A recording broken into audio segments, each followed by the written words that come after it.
beleza? Estamos aqui com mais uma playlist do nosso canal, playlist sobre matemática financeira, e eu irei utilizar esse livro Matemática, Ciência e Aplicações, o livro dessa turma aí que vocês estão vendo em destaque, tá certo? Bom, deixe-me passar aqui. O capítulo que a gente vai estar trabalhando é o capítulo 6 desse livro, Matemática Financeira, e vamos fazer a introdução. Considere os seguintes problemas. Se um consumidor atrasa o pagamento de uma conta telefônica em 5 dias, que valor ele deverá pagar, considerando a multa e a incidência de juros devido ao atraso, o atraso desses 5 dias, tá? Vejamos outro problema. Se um trabalhador reservar mensalmente uma pequena parcela de seu salário para aplicar em uma caderneta de poupança, é possível estimar o valor dessa reserva financeira depois de um ano? A resposta é sim, e caderneta de poupança não é um bom investimento, tá certo? Temos investimentos melhores, mas a gente vai aprender a estimar esse valor aí depois de um ano, tá certo? Se um poupador depositar certa quantia na caderneta de poupança, como é corrigido mês a mês o saldo dessa poupança? É possível saber por quanto tempo o poupador deve manter o seu dinheiro nessa poupança a fim de resgatar o dobro da quantia aplicada? Então, vamos dizer que você colocou 5 mil. Quanto tempo eu tenho que deixar para resgatar 10 mil? O dobro do que eu coloquei. Então, a gente vai aprender a estimar também esse tempo, tá certo? Se um consumidor optar por comprar uma geladeira em 2 parcelas fixas, uma no ato da compra e outra em 30 dias, de R$ 600 cada uma, quantos por cento pagará de juros, considerando que o preço à vista do aparelho é R$ 1.100? Se ele pagar em 2 parcelas de 600, ele vai estar pagando 1.200. Então, quanto ele está pagando de juros, sabendo que à vista ela custa 1.100? Esse é outro exemplo. Se em um financiamento um automóvel é vendido em 12 parcelas iguais e mensais, sendo a primeira um mês após a compra, de R$ 4.000 cada parcela, e a taxa de juros do financiamento é de 1,8% ao mês, qual seria o valor à vista desse automóvel? Tá? Vamos aprender a fazer essas contabilidades também. Essa e outras questões são estudadas pela matemática financeira, que aborda as diferentes modalidades de juros, juros simples e juros compostos. Iremos aprender a calcular esses 2 tipos de juros, tá bom? Os financiamentos, os mecanismos de correção de valores em investimentos, financiamentos e etc, tá? Tudo isso a gente vai aprender a trabalhar com esses elementos. Nesse estudo, é importante retomar alguns conteúdos vistos em anos anteriores e um deles é a porcentagem. Então, vamos começar a nossa revisão aqui tratando sobre porcentagem. Vamos lá. As porcentagens também podem ser expressas na forma de uma fração centesimal, ou seja, uma fração cujo denominador é o número 100. Ou na forma decimal, quando eu efetuo essa divisão, fica um número com vírgula, né? Dividindo esse número por 100, eu vou ter esse número com vírgula no geral. Observe as diferentes representações. 35%.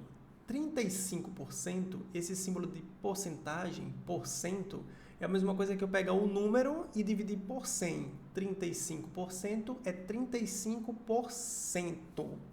por um cento, né? Por um cento, por 100. Então, 35% é 35 dividido por 100. Então, está aí a representação na forma de uma fração cujo denominador é o número 100, uma fração centesimal que ele mencionou ali em cima, tá? Se você efetuar a divisão de 35 por 100, você vai obter 0,35. Você pode fazer essa operação, rapidinho, aqui na calculadora também. Se eu fizer 35 dividido por 100, você obtém a resposta 0,35.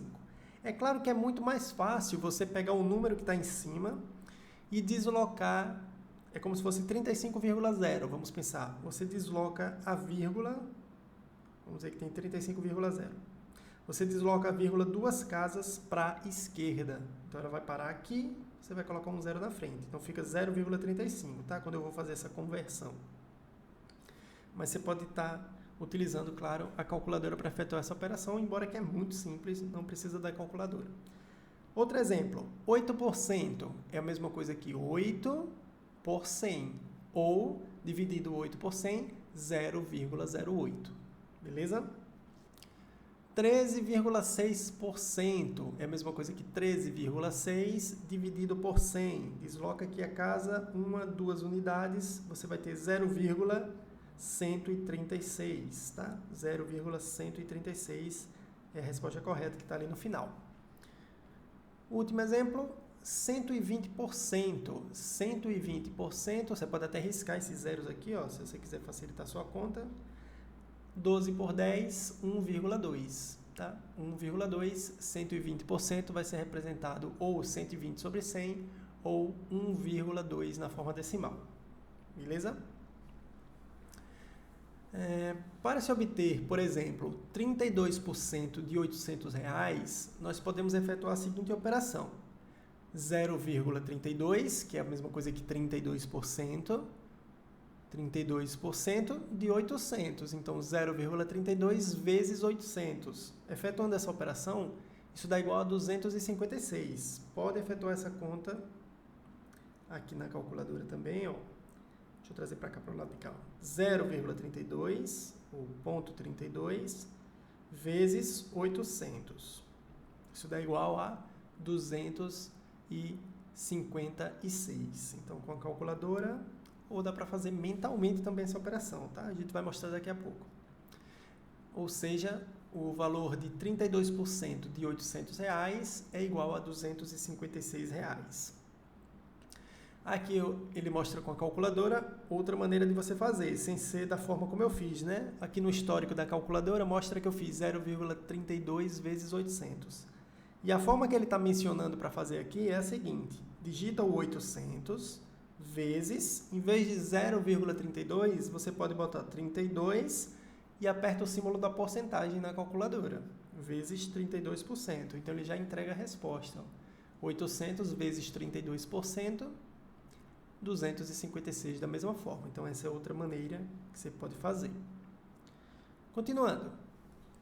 Outra possibilidade é usar o cálculo mental. Como é o cálculo mental?